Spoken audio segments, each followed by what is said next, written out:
Welcome to Berti Parvavam Tyohar channel.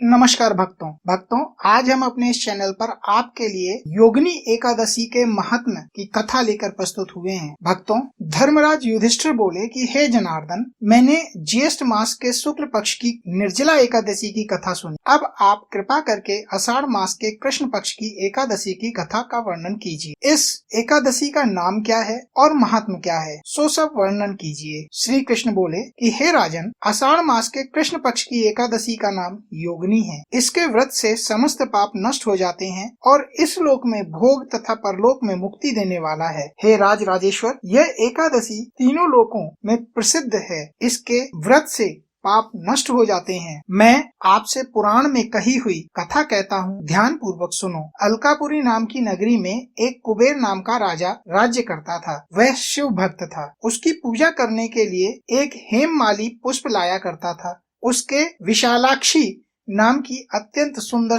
स्त्री थी। वह मानसरोवर से पुष्प ले आया, परंतु कामासक्त होने के कारण पुष्पों को रखकर अपनी स्त्री के साथ रमण करने लगा और दोपहर तक पुष्प न ला पाया। जब राजा कुबेर को उसकी राह देखते देखते दोपहर हो गई, तो उसने क्रोध पूर्वक अपने सेवकों को आज्ञा दी कि तुम लोग जाकर हेममाली का पता लगाओ कि अभी तक पुष्प क्यों नहीं लाया है। जब यक्षों ने उसका पता लगाया तो वह कुबेर के पास आकर कहने लगे कि हे राजन, वह माली अभी तक अपनी स्त्री के साथ रमण कर रहा है। यक्षों की इस बात को सुनकर कुबेर ने हेममाली को बुलाने की आज्ञा दी। हेममाली राजा कुबेर के सम्मुख डर से कांपता हुआ उपस्थित हुआ। उसको देखकर राजा कुबेर को अत्यंत क्रोध आया और उसके होंठ फड़फड़ाने लगे। उसने कहा, रे पापी, महानीच कामी, तूने मेरे परम पूजनीय ईश्वरों के भी ईश्वर शिवजी का अनादर किया है। इससे मैं तुम्हें श्राप देता हूँ कि तू स्त्री का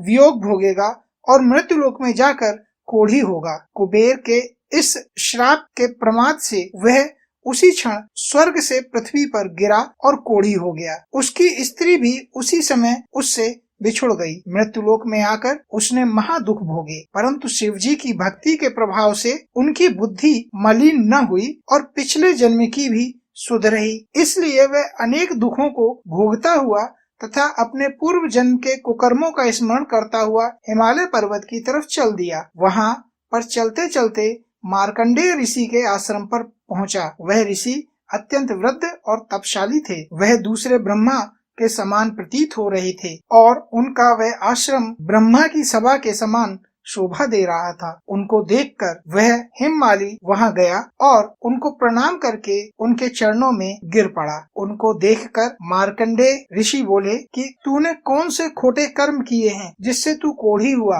और महान दुख भोग रहा है। इस पर हेममाली बोला, हे मुनि, मैं यमराज कुबेर का सेवक था। मेरा नाम हेममाली है। राजा के पूजा के लिए नित्य प्रति पुष्प लाया करता था। एक दिन अपनी स्त्री के साथ विहार करते करते देर हो गई और दोपहर तक पुष्प लेकर न पहुंचा। उन्होंने मुझे श्राप दिया कि तू अपनी स्त्री का वियोग भोग और मृत्युलोक में जाकर कोढ़ी बन तथा दुख भोग। इससे मैं कोढ़ी हो गया हूँ और महान दुख भोग रहा हूँ। अतः आप कोई ऐसा उपाय बतला दें जिससे मेरी मुक्ति हो। इस पर मार्कंडेय ऋषि बोले कि भाई, तूने मेरे सन्मुख सत्य वचन कहे हैं, इसलिए मैं तेरे उद्धार के लिए एक व्रत बताता हूँ। यदि तू आषाढ़ मास के कृष्ण पक्ष की योगिनी नामक एकादशी का विधि पूर्वक व्रत करेगा तो तेरे समस्त पाप नष्ट हो जाएंगे। इस पर हेममाली बहुत प्रसन्न हुआ और मुनि के वचनों के अनुसार योगिनी एकादशी का विधि पूर्वक व्रत किया। इसके प्रभाव से वह फिर अपने पुराने रूप में आ गया और अपनी स्त्री के साथ विहार करने लगा। हे राजन, इस योगिनी की कथा का फल 88 सहस्त्र ब्राह्मणों के भोजन कराने के बराबर है। इसके व्रत से समस्त पाप दूर हो जाते हैं और अंत में स्वर्ग मिलता है।